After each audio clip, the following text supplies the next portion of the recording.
Viewers, मैं हूं Zahid नोडी advocate. आप देख रहे हैं लॉ एंड द लाइट। कानूनी तौर पे जब आप कोई प्रॉपर्टी अपनी किसी को देते हैं किराए पे, तो कानून ये कहता है कि आप उसके साथ रेंट एग्रीमेंट करें, लीगली उसको बाउंड करें कि वो बंदा आपके साथ कोई टर्म्स एंड कंडीशन तय करके वो प्रॉपर्टी रेंट पे ले, और आप उसके साथ जो भी आपकी कंडीशंस सेटल होती हैं उनको लिखें एग्रीमेंट में और उस एग्रीमेंट को रजिस्टर कराएं। लेकिन आज की वीडियो में हम बात करेंगे, अगर कोई किराएदारी नहीं है, रिटर्न शेप में आपका रेंट एग्रीमेंट नहीं है, तो उसकी क्या कानूनी हैसियत बनती है, क्या टेनेंट उसके तहत जिम्मेदारियां अपनी पूरी करेगा, और कानून क्या कहता है ऐसी टेनेंसी के बारे में, इसको कितने टाइम पीरियड के लिए कंसिडर किया जा सकता है।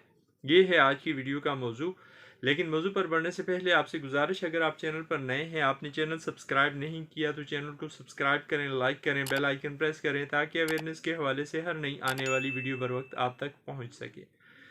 व्यूअर्स, कानून फेवर करता है डॉक्यूमेंटेशन को, कानून फेवर करता है लीगलिटी को। कानून ज़ाब्ता जो दिखाता है, जो बताता है, उसमें सहूलत होती है लोगों के लिए, और कानून शुकूक व शुबहात से पाक काम करने पर अपना जोर देता है, तवज्जो दिलवाता है शहरियों की। पंजाब में पंजाब रेंटेड प्रेमिसेस एक्ट 2009 एक किराएदारी के हवाले से कानून आया। बड़ा एक अच्छा कानून है, जिसमें कोशिश की गई कि वो किराएदारी के मामलात जो सालों साल चलते थे, जो ख़त्म नहीं होते थे, सुप्रीम कोर्ट तक मामलात पहुंच जाते थे और अरसा लग जाता था एक मालिक मकान को अपनी जायज़ प्रॉपर्टी लेने के लिए अपने किराएदार से। किराएदार कभी किराया नहीं दे रहा होता था, कभी तंग करता था किस बहाने, कभी किस बहाने, और वो कब्ज़ा भी नहीं हवाले करता था और किराया भी नहीं देता था।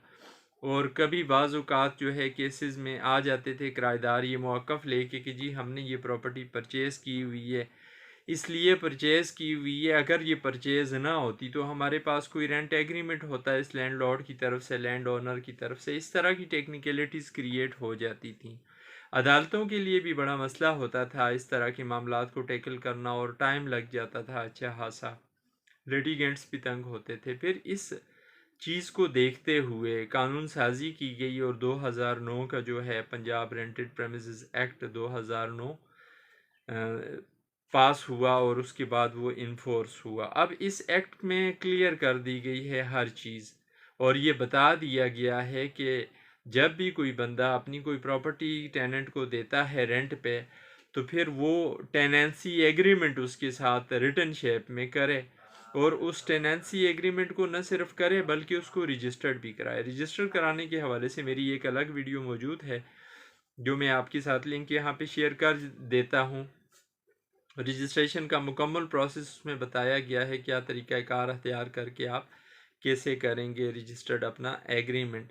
लेकिन अगर कोई बंदा अपना एग्रीमेंट रजिस्टर्ड नहीं करता, रेंट एग्रीमेंट, और सिर्फ तहरीर करता है, उसकी बेस पे फिर एविक्शन फाइल कर लेता है, या टेनेंट आ जाता है लैंडलॉर्ड के खिलाफ कोर्ट में, तो फिर उसके लिए भी इस एक्ट में बताया गया है कि उसको पहले कास्ट पे करनी पड़ेगी, फ़ाइन पे करना पड़ेगा। एक अनरजिस्टर्ड रेंट एग्रीमेंट की बेस पे अगर टेनेंट आ जाता है या लैंडलॉर्ड फाइल कर लेता है इविक्शन पिटीशन अपने टेनेंट के खिलाफ, तो फिर इस सूरत में जो टोटल रेंट होगा उस प्रॉपर्टी का, सालाना साल भर का जो किराया होगा उसका 10% बतौर कास्ट, बतौर फ़ाइन पे करेगा लैंडलॉर्ड, कोर्ट में जमा करवाएगा सरकार के ख़जाने में, तब उसकी इविक्शन पिटीशन आगे चलेगी और नोटिस होगा टेनेंट को। और इसी तरह अगर टेनेंट आ जाता है अपने लैंडलॉर्ड के खिलाफ कोर्ट में, तो फिर इस सूरत में उसको 5% टोटल किराए का पे करना पड़ेगा, और तब बात फिर आगे चलेगी, उसका केस चलेगा। लेकिन हम बात कर रहे हैं आज की इस वीडियो में ओरल एग्रीमेंट के हवाले से। अगर कहीं पे रिटन एग्रीमेंट नहीं है, ना रजिस्टर्ड ना अनरजिस्टर्ड, ओरल एग्रीमेंट है, और किराएदार अगर आ जाता है अदालत में आके वो ये कहता है कि जी ओरली इस बंदे ने मुझे ये प्रॉपर्टी रेंट आउट की थी 5 साल के लिए, अब लैंडलॉर्ड ये कह रहा है, जो मालिक है वो ये कह रहा है कि नहीं, ये प्रॉपर्टी खाली करने का मजाज है, क्योंकि ये प्रॉपर्टी इसको मैंने रेंट पे दी थी, अब मैं इसे ये खाली करवाना चाह रहा हूँ, इसके साथ मेरा कोई एग्रीमेंट नहीं है रेंट का, लिहाजा मुझे कोर्ट खाली करा के दे। लेकिन टेनेंट ने मौक़िफ़ अख्तियार कर लिया, जी इसके साथ मेरा 5 साल का एग्रीमेंट हुआ था ज़बानी।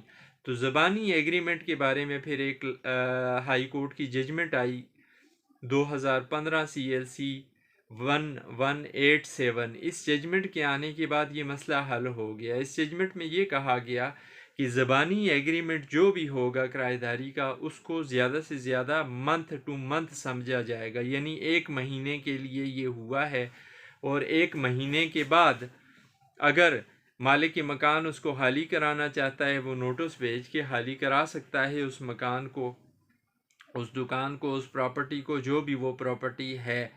मंथ से ज़्यादा कंसिडर नहीं, हर मंथ उसका रिन्यूअल होता है और हर मंथ वो एक्सपायर होता है ओरल टेनेंसी एग्रीमेंट। ये भी दर हकीकत इस जजमेंट में भी कोशिश ये की गई है कि लोग रिटर्न टेनेंसी की तरफ जाएं और कुछ टर्म्स एंड कंडीशन तय करके लीगली अपने आप को बाउंड करें और दूसरे बंदे को भी बाउंड कराएं। ये उसी चीज़ की तरफ इशारा दिया गया है। लेकिन ये बड़ी अच्छी जजमेंट है जिसने बहुत सारे मसाइल लोगों के हल कर दिए हैं और बहुत सारा झूठा मौक़िफ़ जो किराएदार अक्सर कोर्टों में लेके आते थे कि जनाब मुझे 4 साल के लिए, 5 साल के लिए, 2 साल के लिए इसने ओरली रेंट एग्रीमेंट पे दे दी थी या रेंट कर ली थी, ओरल रेंट एग्रीमेंट किया था, वो बात अब उसकी नफ़ी हो गई है। अब ये कानून कहता है कि जहाँ कहीं ओरल एग्रीमेंट होगा, रिटन नहीं होगा, रजिस्टर्ड भी नहीं होगा, तो वहाँ उसको मंथ टू मंथ कंसिडर किया जाएगा। 2015 CLC 1187 जजमेंट की रूह से इस पे और जजमेंट्स भी अब आई हुई हैं। ये थी आज की वीडियो, उम्मीद है आपको पसंद आएगी, जिसमें हमने डिस्कस किया ओरल एग्रीमेंट की लीगल वैल्यू और एग्रीमेंट का रिटर्न क्यों होना ज़रूरी है या क्यों होना चाहिए, उसके क्या फ़वाइद हैं, क्या उससे फ़ायदा हो सकता है टेनेंट्स को भी और लैंडलॉर्ड को भी। उम्मीद है वीडियो आपको पसंद आएगी। आखिर में फिर गुजारिश, अगर आप चैनल पर नए हैं, आपने चैनल सब्सक्राइब नहीं किया हुआ, तो चैनल को सब्सक्राइब करें, लाइक करें, ताकि अवेयरनेस के हवाले से हर नई आने वाली वीडियो बर वक्त आप तक पहुंच सके। थैंक्स, अल्लाह हाफिज़।